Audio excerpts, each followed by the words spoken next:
While some customs on the Welsh side have historically struggled against enforced Anglicisation and the spread of the Methodist Church, recent years have seen strong will to revive all things Cymraeg or Welsh.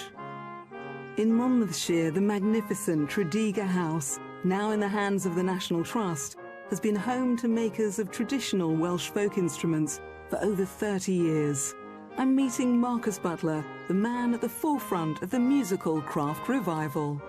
Marcus, you work in such an inspiring place. What instruments do you actually make here?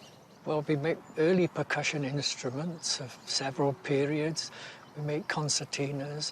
We make some small harps as well. And we really turn our hand to any request if we think we can do it. Where do you learn these skills from?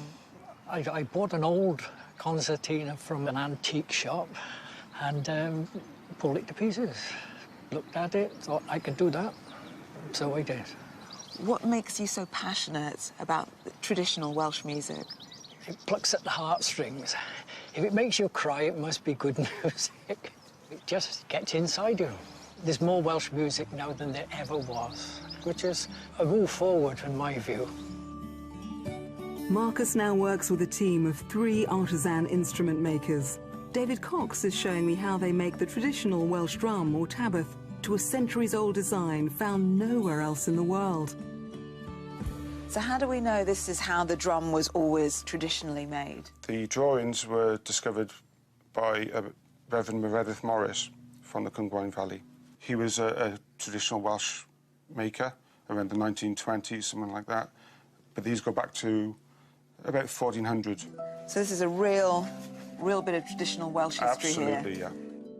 These drawings only resurfaced around a decade ago, but are now thought to be identical in design to the drum used in the time of Owen Glendower, the last native Welshman to hold the title Prince of Wales in the 15th century. Well, basically, this is what we call the shell of the drum, or the barrel. These days we use birch ply, which is a high-quality plywood for drum making. Okay, so, and it's got a natural bend in it. Wow. Once the plywood is cut and glued, hoops made from steamed strips of locally sourced ash are used to affix a circle of cut goat skin in a process called lapping. It's what we call a tuck-in knife, okay? So if you get that excess skin, okay, and then with the end of the knife, just tuck it underneath the flesh hoop. Don't be afraid of it, just push it in there, that's it. Keep on going. Am I just checking I'm doing this right? Yeah. I'll just rip it apart after.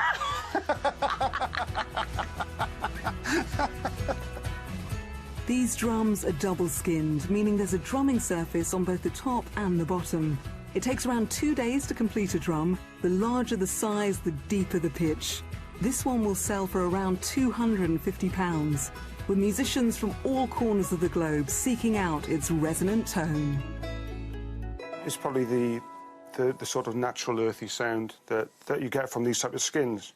Okay, this sort of sound would have been peered through the valleys and villages all over Wales. This tradition has got to live on, you know. Especially the traditional Tabwrdd. We're probably the only maker in the world. I wouldn't say dying art, but it's an art that we want to carry on and pass on. The barrel and hoops are assembled and tensioned together using rope. That's an actual traditional hemp rope. It's similar to what would have been used in the 1400s. And then you'll end up with something like that. And that is a complete traditional Welsh Tabwrdd. Okay, well, if I can, really? Go for it. Oh, that's gorgeous, I love that. I'm not quite beating my own drum, but I am getting to join in with the traditional Welsh jig called Hela Sgwarnog, or hunting the hare.